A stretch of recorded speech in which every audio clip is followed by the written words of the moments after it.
Hello friends, welcome to Monica vlogs. ఎలా ఉన్నారు అందరూ? బాగున్నారా? ఈరోజు మన అమ్మమ్మ కాలం నాటి చుక్కాకు కూర పచ్చడి అనేది ఎలా చేసుకోవాలో చూసేద్దామండి.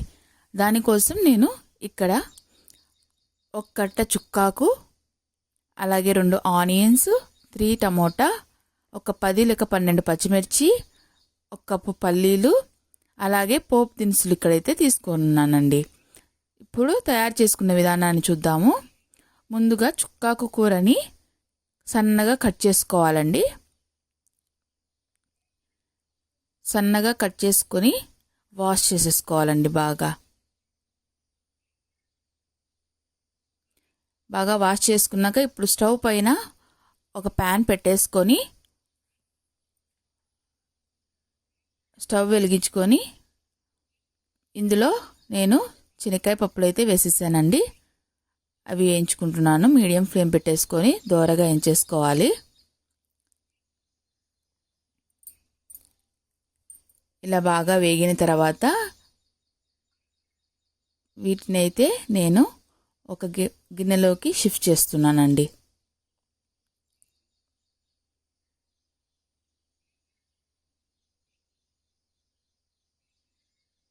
ఇప్పుడు మళ్ళీ అదే ప్యాన్ స్టవ్ మీద పెట్టేసుకొని ఇందులో మనము 3 టేబుల్ స్పూన్ ఆయిల్ అయితే యాడ్ చేస్తున్నాను.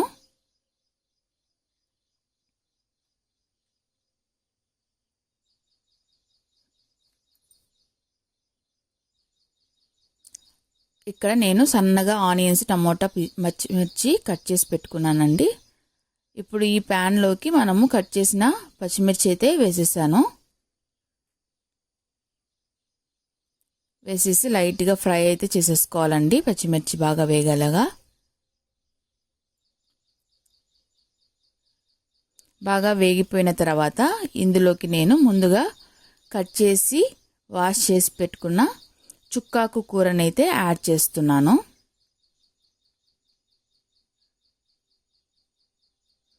ఇప్పుడు దీన్ని కూడా బాగా కలుపుకోవాలండి.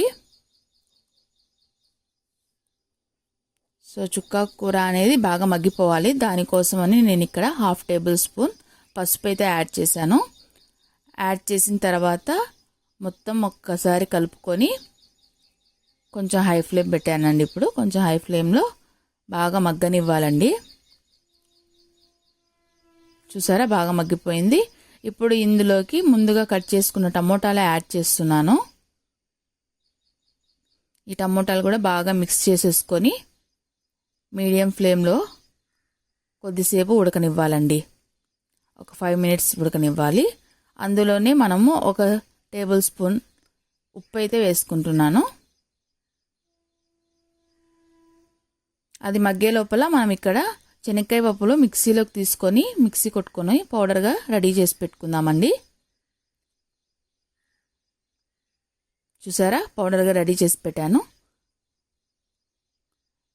ఇప్పుడు దీన్ని బాగా ఉడికిపోయిందో లేదో చూసుకుందాము. ఒకసారి కలిపేద్దామండి. మొత్తంగా హై ఫ్లేమ్లో పెట్టి ఉడికిచ్చేసి ఆఫ్ చేసేసాను. ఇప్పుడు ఇది మనము చల్లార్చుకోవాలండి. బాగా కలుపుకొని చల్లార్చుకోవాలి. చల్లారిన తర్వాత ఈ మొత్తాన్ని నేను ఆ మిక్సీలోకి అయితే మార్చుకుంటున్నానండి.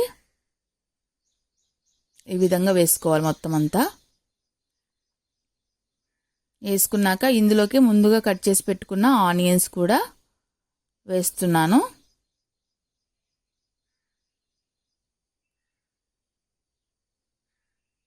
ఇలాగా మొత్తంగా మనము వేసేసుకోవాలి.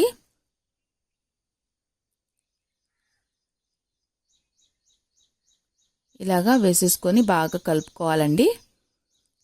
కలుపుకొని కొంచెం పచ్చగా మిక్సీ అయితే కొట్టేసుకున్నానండి. ఇప్పుడు అదే స్టవ్ మీద ఒక చిన్న ప్యాన్ పెట్టేసుకొని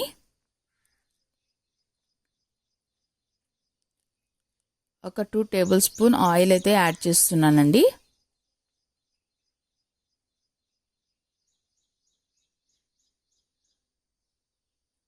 నూనె వేడెక్కాక ఇందులో పోపు దినుసులు అనేవి వేస్తున్నాను.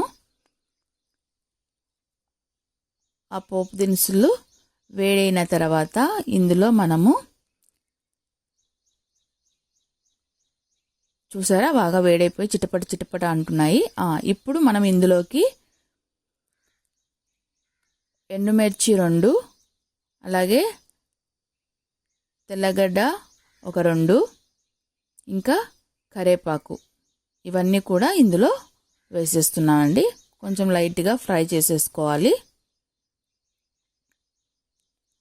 సో ఇలా మొత్తాన్ని నేను ఒక గిన్నెలోకి అయితే మార్చుకుంటున్నానండి.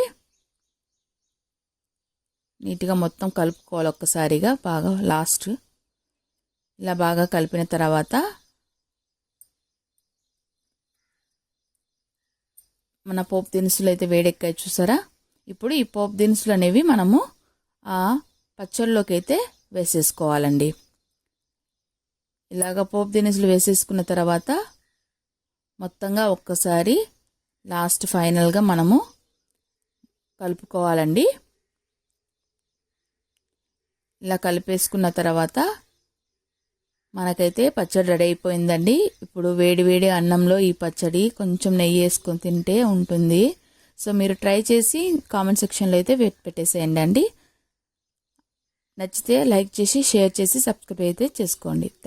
Thanks for watching. Hello friends, welcome to Monika.